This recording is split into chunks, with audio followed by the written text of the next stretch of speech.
خواتین و حضرات، پسندیدہ پروگرام دکھی دلوں کا سہارا کے ساتھ ایک بار پھر آپ کا میزبان محمد جنید اقبال حاضر خدمت ہے۔ حضرت عبداللہ بن عمر رضی اللہ تعالی عنہما کہتے ہیں کہ رسول اللہ صلی اللہ علیہ وآلہ وسلم نے فرمایا کہ روزہ اور قرآن بندے کے لیے قیامت کے دن شفاعت کریں گے۔ روزہ اللہ تبارک و تعالیٰ کی بارگاہ میں عرض کرے گا کہ یا الہ العالمین، میں نے اس کو کھانے اور خواہشوں سے دن بھر روکے رکھا، میری شفاعت اس کی حق میں قبول فرما۔ اور قرآن کہے گا کہ میں نے اسے رات کو سونے سے باز رکھا اور اس نے میری تلاوت کی، تو بھی میری شفاعت اس کے حق میں قبول فرما۔ تو اللہ تبارک و تعالیٰ دونوں کی شفاعتیں قبول کرے گا۔ یہ روایت مسند احمد جلد نمبر 2 اور صفحہ نمبر 586 پر رقم ہے۔ ناظرین، بات یہ ہے کہ یہ جو جملے ہیں روزے کے کہ میں نے اسے دن بھر کھانے پینے سے روکے رکھا، میں نے اسے دن بھر خواہشوں سے روکے رکھا، اگر قرآن کی ان آیات کی جانب ہم چلیں جس میں اللہ تعالیٰ یہ فرماتا ہے کہ کتب علیکم الصیام کما کتب علی الذین من قبلکم لعلکم تتقون، یعنی اور تم پر روزے فرض کیے گئے جس طرح سے تم سے امتوں پر فرض کیے گئے تاکہ تم متقی بن جاؤ، تم تقوی اختیار کرو۔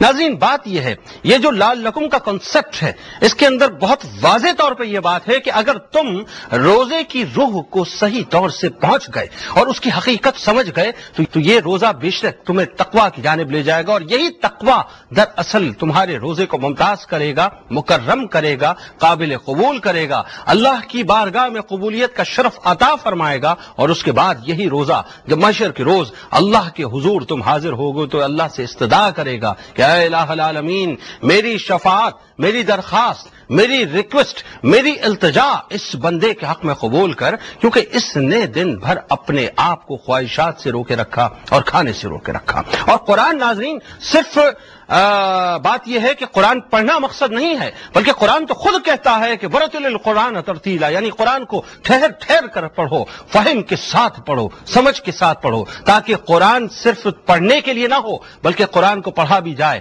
اس کو سمجھا بھی جائے اور اس پر عمل بھی کیا جائے، تب یہ قرآن شفاعت کرے گا ہم تمام گناہ گاروں کے حق میں۔ ہمیں چاہیے ناظرین کہ جب اللہ تعالیٰ نے ہمیں اتنا ممتاز و مکرم و محترم اور نعمت والا اور برکت والا مہینہ عطا کیا ہے جس میں دو باتیں ہمیں عطا کر دی کہ ایک روزہ اور ایک قرآن ہماری شفاعت کریں گے، تو کیوں کر اپنی راتوں کو ہم خرافات میں اور دوستوں کے ساتھ سنگتوں میں بیٹھ کے گزاریں؟ بہت ہی اچھا ہو کہ کلام پاک کی تلاوت میں گزاریں، اور دن بھر ناظرین اپنی آنکھوں کو غیر محرم کو دیکھنے سے بچائیں، اپنے ہاتھوں کو رشوتوں کو لینے سے بچائیں، اپنے قدموں کو نیکیوں کی شاہراہ پر گامریں، نہ کہ برائیوں کے راستے پر چل پڑیں، تاکہ یہ جو روزہ ہماری شفاعت کروانے والا ہے یہ ہم سے منہ پھیر لے اور جو کچھ بھی ہم نے کیا وہ صرف فخر و فاقہ کے زمرے میں آ جائے، اس کے علاوہ کچھ بھی نہ رہے۔ آئیے پروگرام کی ابتدا کرتے ہیں۔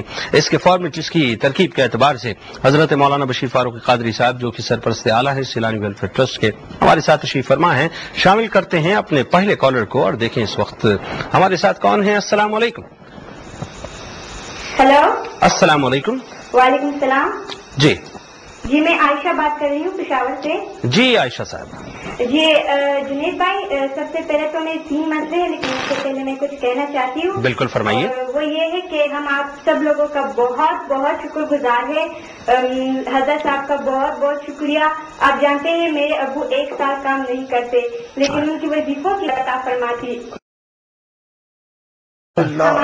کا بہت شکریہ ادا کرتے ہیں۔ اور میرے 3 مسئلے ہیں۔ اب سنیں میری بات، ایک جملہ میرا بھی سن لیں۔ شکریہ ہمارا ادا نہ کریں، شکریہ اس پاک پروردگار کا ادا کریں جس نے ہم جیسے گناہ گاروں کو صرف ایک ادنا سا وسیلہ بنایا ہے۔ فرمائیے کیا کہنا چاہتے ہیں؟ جی میرا پہلا مسئلہ تو یہ ہے جنید بھائی کہ میرے ابو کو 6 سال ہو چکے ہیں، وہ باہر رہتے ہیں لیکن ان کو ویزا نہیں ملتا۔ ویزا ملتا ہے کچھ ہی مہینے کے لیے ملتا ہے لیکن وہ نہیں آ پاتے، اس لیے میں چاہتی ہوں کہ کوئی ایسا وظیفہ بتا دیں جس سے میرے ابو آئے یہاں پر۔ اللہ کریم۔ اور دوسرا مسئلہ یہ ہے کہ میری امی کے پاؤں میں بہت زیادہ درد رہتا ہے، ساری رات وہ سو نہیں پاتی ہے۔ اور تیسرا مسئلہ یہ ہے کہ میری ماسی جماعت میں رہتی ہے، ان کی گھر میں بہت بے اتفاقی ہے، ان کے بچے اتنے نافرمان بردار ہے کہ وہ کوئی بھی بات کہتی ہے تو وہ کہتی ہے کہ اگر تم نے ایک بات بھی کہا تو میں پولیس کو بلاؤں گی، اور وہ بہت زیادہ پریشان ہے۔ بیٹی ماں کو یہ کہتی ہے کہ ایک بات بھی کہی تو پولیس کو بلاؤں گی؟ جی ہاں، ماں باپ دونوں کو وہ بہت زیادہ پریشان ہے. اللہ کرے. اتنی پریشانی ہے ان کے گھر میں کہ میں آپ کو بتاؤں. ہاں، بات یہ ہے کہ وہاں پر ایک سیکیورٹی جو ہے وہ اس طرح کی ہے کہ جس کے اندر بچے اس طرح کی باتیں کرتے ہیں، لیکن افسوس کا مقام ہے کہ وہ یہ نہیں سمجھتے کہ جن کے لیے وہ پولیس ہیں اصل وہ ضامن ہیں، وہ ضمانت ہیں ہماری جنت اور دوزخ کی، کہ ماں باپ تمہاری جنت بھی ہیں اور تمہارے دوزخ بھی ہیں. فیصلہ تمہارے ہاتھ میں کہ کیا اختیار کرو. السلام علیکم. وعلیکم السلام. ہیلو، السلام علیکم. وعلیکم. جی مفتی صاحب، میں آپ سے بات کرنا چاہتی ہوں. آپ کون اور کہاں سے بات کر رہی ہیں؟ میں گجرانوالہ سے بات کر رہی ہوں. میرا نام تحریم ہے. فرمائیے. تو میرے ابو جو ہے نا وہ فوت ہو چکے ہیں. تو ہمارے گھر میں نا بہت زیادہ لڑائی رہتی ہے. وہ چاچو وغیرہ جو میرے ایک ہی چاچو ہیں، وہ کہتے ہیں کہ یہاں سے نکل گئے نا. تو ہم 4 بہنیں، ہم بڑی ہیں تو بھائی ہمارے چھوٹے ہیں. تو ایک میرا بھائی ہے وہ ذرا میرے سے بڑا ہے. تو وہ نشہ وغیرہ کرنے لگے ہیں. وہ کسی کی سمجھ نہیں ہے، نہ کسی کی بات مانتا ہے، نہ کچھ کرتا ہے.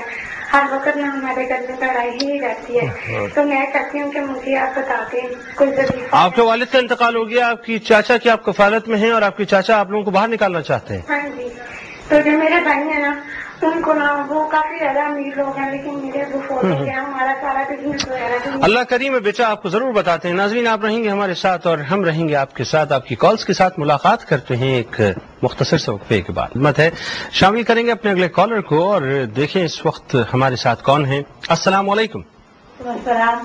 جی جی، میں ڈیرا اسماعیل خان سے بول رہی ہوں. فرمائیے.